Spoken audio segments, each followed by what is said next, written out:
صح معايا ده كده واظبط الكلام عشان عايزك في كلام مهم جدا، ركز معايا. بص يا صاحبي، انت طالب ازهر وانا طالب ازهر، واحنا عارفين مشاكل بعضينا، وانت مراكم وانا مراكم، وواحد تعبان وعنده تراكمات وقلق ومش عارف يذاكر. كل ما يجي يخش مثلا يذاكر ماده شرعيه يلاقي تفسير حديث مواريث فقه مش عارف يعمل ايه، الدنيا ملخبطه معاك. تيجي تذاكر العربي تلاقي نحو وصرف بلاغه مش عارف ايه، الدنيا ملخبطه، تقفل من كله تخش على المواد العلميه مش بنذاكر غيرها.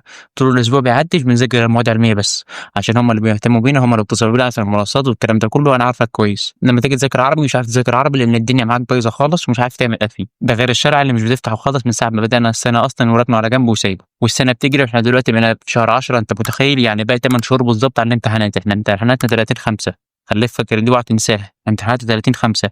هتعمل ايه؟ احنا دلوقتي في شهر 10، النهارده 10/10 اهو، بقالك 8 شهور بالظبط. السنه بتجري، راحت فين ما تعرفش، الدنيا راحت خالص. خلصت ايه؟ مش عارف لسه. انت دلوقتي في شهر 10 ولسه ما بدأناش في الجد، وانا زيك بالظبط، والدنيا معانا بايظه زي خالص، مش عارفين تنظم يومنا، واليوم كله بايظ عامه، ورايح خالص في المواد العلميه، ومش عارف تعمل ايه خالص مع المواد الشرعيه او المواد العربيه.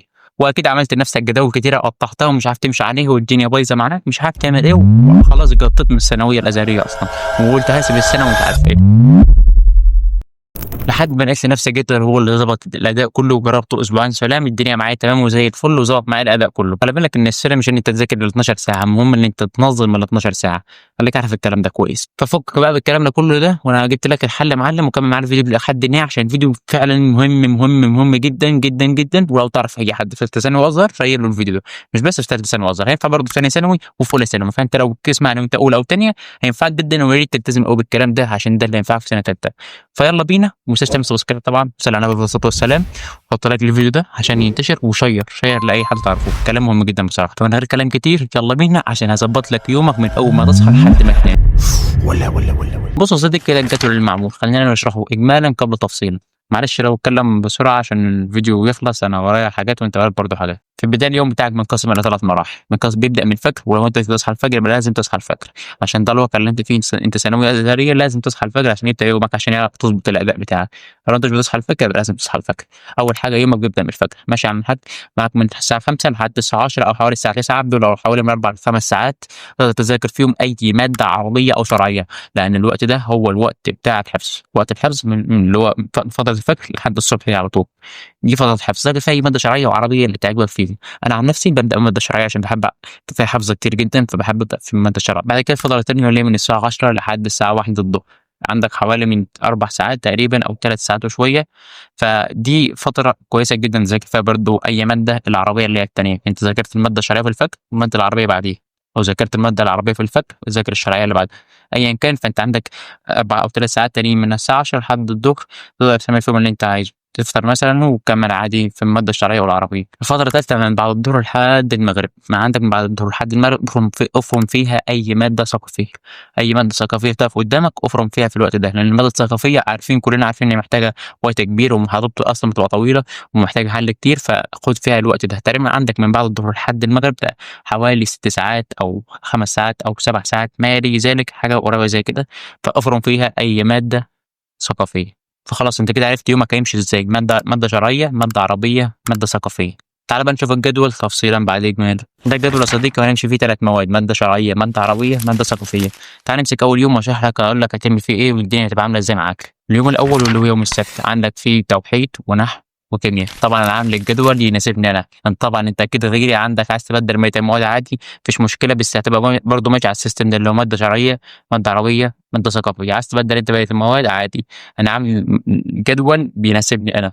فانت تقدر تبدل بين المواد عادي براحتك. زي ما اتفقنا كده يوم السبت عندك توحيد نحو وكيمياء، ماده شرعيه في الاول، بعدها ماده عربيه، بعدها ماده ثقافيه. كانت لو ظبطتها كده في اليوم بتاعك الصبح، لو بعد الفجر تمسك مثلا الماده الشرعيه عشان الحفظ، بعد الظهر بعد الساعه 10 تمسك الماده العربيه لحد الظهر، بعد الظهر مسكت الماده الثقافيه، خلصت بقى المغرب عادي، خلصت قبل المغرب براحتك، والباقي كده كده هتاخده فري عشان هتنام بقى مثلا بعد العشاء وشويه عشان تصحى الفجر بقى كده انت عارف. فانت خلصت المغرب قبل المغرب، فالوقت اللي هو باقي ده من قبل المغرب لحد بعد العشاء، ده كده الوقت بتاعك في اللي انت عايزه. بعد كده اليوم التاني واللي هو يوم الأحد، وده هيكون فيه فقه وصرف ورياضة.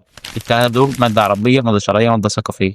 عايز تنوع بين المواد برضه براحتك، دي حاجة ترجع لك انت. هيجي هنا واحد يقول لي طب انا مراكم الحاجات دي ومش عارف هعمل ايه، ومراكم قبل كده ومش عارف ايه. اقول لك يا صاحبي اهدى، انا عامل حسابك، استنى. اليوم التالت واللي هو يوم الاثنين خلاص بقى، مادة شرعية، مادة عربية، مادة ثقافية، عرفنا تفسير، ادب، احياء. ركز بقى معايا دلوقتي عشان ده اليوم الرابع اللي هنظبط فيه الدنيا بتاع المتراكمين. اليوم الرابع اللي هو يوم التلات، مكتوب عندك الانجليزي زائد المتراكم اللي فات، اللي هو من يوم السبت والحد والاثنين. لو فاتك اي حاجه من دول لظرف طارئ، لظرف طارئ، مش فاتك انت سايبها تتدلع، لا لظرف طارئ، حصل معاك مشكله فاضطريت انت تسيب ده، فده هتعوضه في يوم الثلاث. يكون عندك يوم الثلاث انجليزي لوحده. الانجليزي طبعا كده مش واخد منك كلنا ساعتين ثلاثه مذاكره، وبعد كده هتكمل المتراكم عليك في الوقت ده. سواء انت كنت مراكم قبل كده فانت ابدا مع مدرسين من دلوقتي، مع اللي هم ماشيين من دلوقتي، واللي بتراكم اللي فات هتجيبه في اليوم ده، وفي كمان يوم جاي بس تصبر عليه اتقال عليه. فانت دلوقتي لو انت معاكم قبل كده ابدا مع مدرسين ما هم ماشيين دلوقتي، واللي فات اصبر عليه وهنجيبه. فكده اليوم الرابع اللي هو يوم الثلاث هتذاكر في الانجليزي وتكمل جيب اللي اتراكم اللي فات من اللي هو يوم السبت والحد والاثنين، هتجيبه في يوم ايه الثلاث. يوم الخامس واللي يوم الاربعاء عملت لك فيه حديث وبلاغه وفيزياء، وانا حاولت ان انا اعمل اسهل المواد تجيبها مع الفيزياء عشان عارفين ان الفيزياء صعبه واصلا بتبقى محاضرة طويله ومحتاج حل كتير، فحاولت ان أنا اجيب اسهل المواد، فما لقيتش غير الحديث والبلاغه. فانت عايز تنوع برضه براحتك، مش عايز حاجه ترجع لك. اليوم السادس واللي هو يوم الخامس وده مسك الختام بتاع الاسبوع، معاك فقه ونصوص ورياضه. اليوم السابع واللي هو يوم الجمعة، وده تاني أهم يوم بعد يوم التلات اللي فات. المفروض إن ده يوم فري أجازة لو أنت مش مراقب. معنات أجازة هنا إن هو مش يوم مش هنذاكر فيه خالص، لا، معنات أجازة هنا إن أنت هتذاكر بس مادة خفيفة وبسيطة.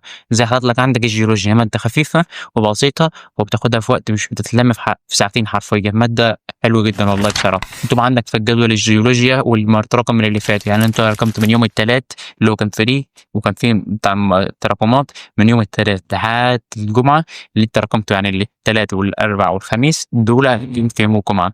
لو انت سبت حاجه منهم هتجيب يوم الجمعه. ويوم التلات ويوم الجمعه خليك فاكر ان معمول للظروف الشديده بس، يعني لو حصل معاك اي ظرف شديد، اي ظرف خلاك ما تقدرش تذاكر الماده الثالثه او اي ماده منهم، مش معناه كده انت تسيب اليوم كله، لا، حاول ان انت تجيب اهم حاجه كده، لازم تجيب الثلاث مواد في اليوم. فكده عامل لك يومين في الاسبوع لو انت مراقب. يعني انت مراقب هتجيب اليومين دول في الاسبوع للتراكمات بس، معاهم ماده خفيفه زي الانجليزي والجيولوجيا، عشان ما ينفعش نسيبهم كده في اي حاجه من التقدم الجديد، يبقى لازم تجيب حاجه مراكمه معاهم. وبكده اكون انا ربطت لك كل حاجه حرفيا في الاسبوع بتاعك، من حيث مواد متراكمه او تجيب المواد الشرعيه والمواد العربيه مع المواد الثقافيه، ربطت لك كل حاجه باليوم الاجازات بتاعتك وكل حاجه حرفيا. بحث في الجدول عن الحاجات اللي منقسمه الى حاجتين، او المواد اللي منقسمه الى حاجتين مكرره في الاسبوع مرتين. زي الفقه هتلاقي متكرر مرتين، عندك الفقه وعندك بقى ميراث، فانت هتلاقي متكرر يومين في الاسبوع. وعندك زي الرياضه هتكون مكرره مرتين عشان هي الرياضه فروعها كتيره، فهتلاقي مكرره يومين. وبس كده يا صديقي، لو انت عايز توصل للجدول ده هتلاقيه في قناه التليجرام، هتلاقيه في وسط الفيديو او في اول كومنت، لازم تشترك فيه عشان بنزل عليه حاجات جميله جدا وباخد رايك او اي مشكله عندك. رايك يهمني جدا في الجدول ده، وبرضه بقول لك ان الجدول ده معمول متخصص ليا انا، يعني معمول على نظامي انا. فلو انت عايز تبدل بين المواد بدل انت براحتك، بس خلي بالك الاساسيات عندك اللي هي ماده شرعيه، ماده عربيه، ماده ثقافيه، دي اساسيات. انت عايز تبدل بيناتهم براحتك. وبس كده، اتمنى الفيديو يكون عجبك، وما تنساش تعمل لايك وسبسكرايب وتشير لاي حد في ثانويه ازهريه عامه، عشان الفيديو ده الجدول ده يحتاجه. والجدول ده انا ماشي عليه اصلا كان معمول من اولى ثانوي، الجدول ده تماما بعدي عليه كل سنه، بس تعمل كلير في اللايك عشان يساعد على انتشار الفيديو. وبس كده، اشوفك الفيديو الجاي، سلام.